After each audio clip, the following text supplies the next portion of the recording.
orang-orang MIN datang. Ramai sorak. Oh, saya menunggu juga. Mana parti lain ni kan tak masuk-masuk. Hai guys, hari ni tim MKR berada di Johor untuk hari yang kedua. Kita buat apa dekat sini? Kita nak terjah orang-orang muda untuk tanya mereka mengenai PRN Johor yang akan berlangsung pada hari Sabtu nanti. So, apa yang diorang rasa mengenai PRN Johor? Siapa calon diorang? Siapa yang diorang undi? Siapa yang diorang suka? Siapa yang diorang tak suka? So, kita dengar sendiri apa yang orang muda Johor cakap mengenai calon-calon yang akan bertanding di tempat mereka. So, jom kita tengok.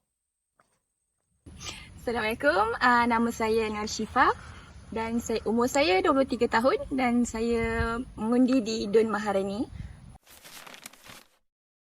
Dan saya excited jugalah sebab diorang dah pacak-pacakkan macam-macam. So macam apa nak undi apa macam tu. Oh, okay.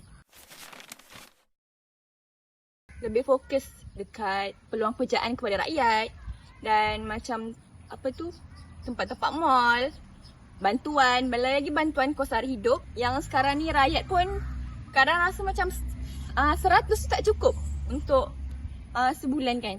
So lagi rakyat muda macam kami pun macam pekerjaan, pendidikan. So kalau boleh saya nak up lagi sikit ke sampai 1000 ke seorang rakyat ke malah tahu kan.